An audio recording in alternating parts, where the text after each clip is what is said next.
The air intake of a gas turbine engine is either built into the airframe itself, if the engine is mounted in the airframe, or is the forward part of the nacelle installation if the engine is wing or rear fuselage mounted. The air intake is designed to provide a turbulence-free supply of air to the first stage compressor of the engine, with the minimum energy loss occurring through the inlet. To enable the compressor to operate satisfactorily, the air must reach the compressor at a uniform pressure, which is distributed evenly across the whole face of the first stage. Thus, the design of the intake duct is vital to the performance of the engine, under all air speeds and angles of attack, if compressor stall or surge is to be avoided. The simplest form of intake is a single entrance, circular cross-section, pitot type. The air normally flows directly through the intake when it's fitted to wing-mounted engines. But it can form an S-shaped duct when used on engines which are mounted at the bottom of the aircraft fin, for example like the Boeing 727 or the Lockheed TriStar, which is shown here. Crosswind takeoffs can cause the airflow through this type of intake to become unstable. The pitot type of intake maximizes the use of ram effect on the air due to the aircraft forward speed, and suffers only a minimum loss of ram pressure as the aircraft attitude changes. However, the efficiency of the pitot type of engine air intake reduces as the aircraft approaches sonic speed. This is due to the formation of a shock wave at the engine intake lip. The shape of a subsonic intake usually takes the form of a divergent duct. While the aircraft is moving at any appreciable speed, the divergence causes firstly a reduction of the airflow velocity between the lip of the intake and the inlet of the compressor, and secondly, an increase of air pressure at the inlet of the compressor. However, while the engine is running on a stationary aircraft, the pressure at the inlet of the compressor is below ambient pressure. This is because the engine compressor is increasing the velocity of the airflow through the intake. As the aircraft begins to move, the pressure within the inlet starts to rise. The ram pressure recovery point is usually reached at between Mach 0.1 to Mach 0.2. As the aircraft's speed increases even further, the ram effect produced by the speed increase, combined with the shape of the inlet, produces more and more ram compression, which causes an increase in the engine compression ratio. This effect generates more thrust without costing any increase in fuel flow. However, as can be seen from this graph, at these speeds the thrust recouped from the effect of intake ram pressure does not cause the net thrust level to reach its original zero speed level.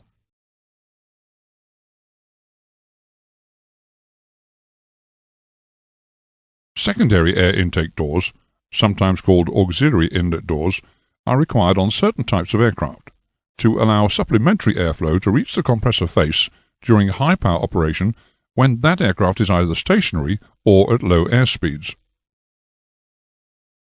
The Harrier is an example of an aircraft which must use high levels of engine power when it has either zero or very low forward airspeed, during vertical takeoff, the hover, or landing. During these periods, the demand of the engine compressor for air is extreme. This particular engine air intake is designed for relatively high-speed flight, and as a consequence is not necessarily capable of allowing in the large mass of air the engine requires when it's running at high power levels at zero forward airspeed. To allow in more air to satisfy the engine demands, up to 16 auxiliary air intake doors have been fitted just behind the lip of the main air intake. At airspeeds below which ram pressure recovery can be achieved, the auxiliary air intake doors are held open by the depression in the intake. At higher forward speeds, when the pressure in the intake is greater than ambient, the auxiliary air intake doors are shut by the pressure differential which has been generated.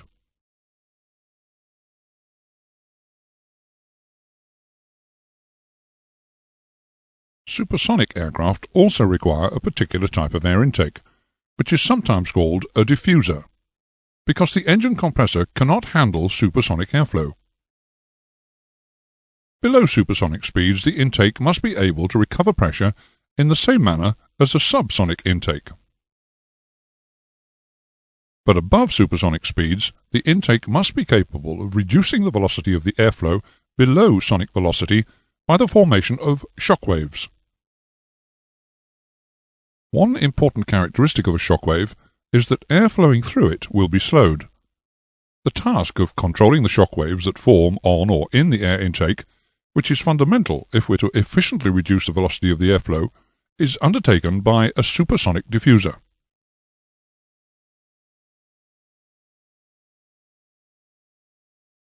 The supersonic diffuser can be quite simple or quite complex, depending on a number of factors, among which is included the supersonic speed range of the aircraft. For instance, many jet fighters are not designed for sustained supersonic flight, and can therefore use quite a simple intake diffuser. Some of the earliest types of supersonic aircraft featured a central shock cone, called an inlet cone, which was used to form the shock wave. This form of shock cone can be seen here on the English Electric Lightning.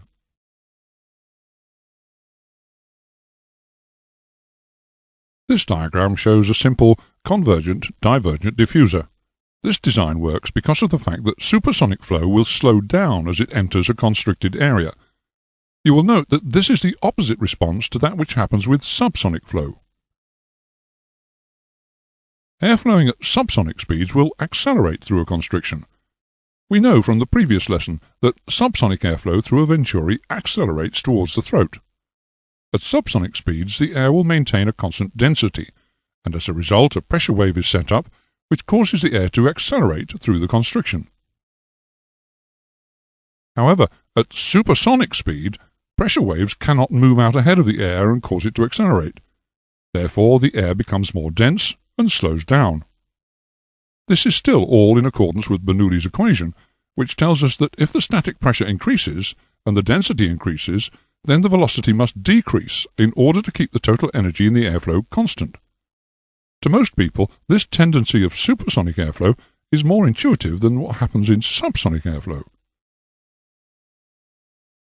The objective of the convergent-divergent diffuser is to slow the airflow to Mach 1 just before the throat of the diffuser. The subsonic flow thus obtained will then slow further as it moves through the divergent section, in fact slowing to well below the speed of sound before it enters the engine. Obviously, the geometry of the diffuser has to be specific to the speed the aircraft is flying. Therefore, if the aircraft is to fly at a range of speeds, some more complex system will be required. Generally, the convergent-divergent diffuser is only suitable for short bursts of supersonic flight, at less than Mach 2, such as on the F-15 fighter shown here. For sustained speeds at or above Mach 2, the convergent-divergent diffuser was modified to use variable ramps to control the airflow into the engine. The angle of the variable throat area intake automatically varies with the aircraft's speed, and positions the shock wave to decrease the air velocity at the engine inlet, and also maintain maximum pressure recovery within the inlet duct.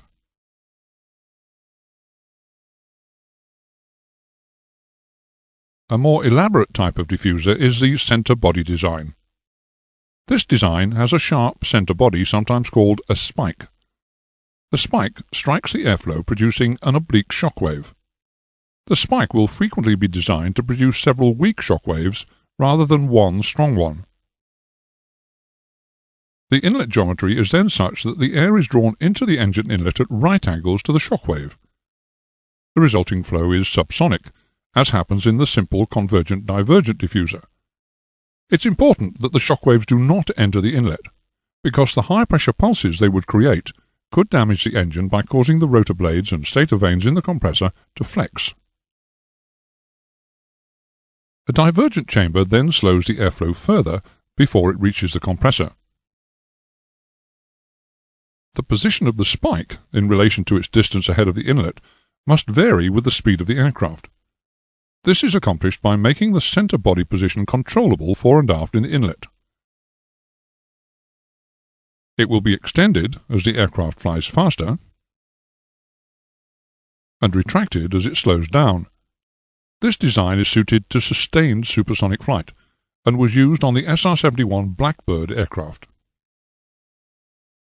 The Pratt & Whitney J58 engines fitted to the SR-71 were unable, at high Mach numbers, to carry the large mass of air entering their inlets without stalling their engine compressor blades. At these speeds, the excess air was directed through a bypass system straight to an afterburner. This effectively converted the engine from a conventional turbojet to a ramjet in flight. At very high speeds, the aircraft obtained 80% of its thrust from the ramjet operation, as opposed to 20% from the engine operating as a turbojet. This improved the specific fuel consumption figures by between 10 and 15%.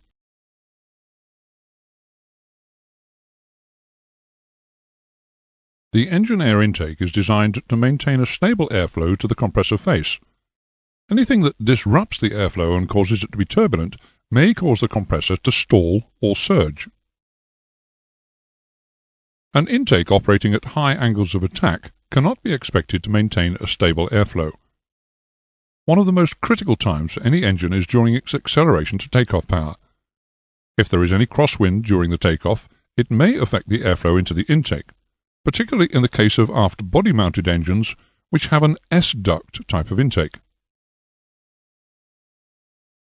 To avoid the possibility of engine stall and surge, the procedure defined in the operating manual must be followed. Typically for this type of aircraft, that procedure is to allow the aircraft to start rolling forwards on the runway with idle power set, before smoothly opening the throttles to have takeoff power set by approximately 60 to 80 knots. This procedure is termed a rolling takeoff. Intake icing will occur if the ambient conditions are conducive to it. Typically, these conditions are 1. An indicated outside air temperature of below plus 10 degrees Celsius. And 2. The presence of visible moisture, that is, fog or any form of precipitation, or alternatively, standing water on the runway, or if the RVR is less than 1,000 meters. In these conditions, the operator should select the engine anti-icing system. Damage to the intake, or any roughness inside the intake, may cause the incoming air to be turbulent, which may disrupt the airflow into the compressor, causing it to stall or surge.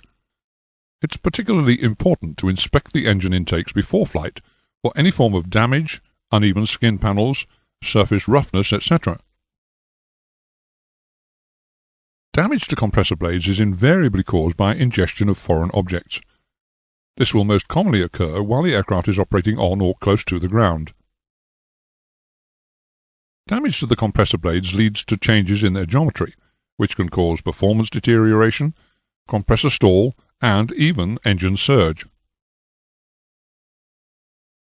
As well as ensuring on the pre-flight check that the engine intakes are free of foreign objects, particular attention must also be paid to the area on the ground in front of the engine intakes prior to engine start, to ensure that it's free of loose stones and other debris.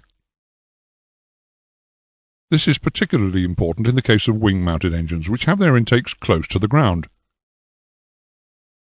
It's no coincidence that aft body-mounted engines, whose intakes are above the level of the bottom of the aircraft fuselage, suffer much less with foreign object damage than do wing-mounted engines.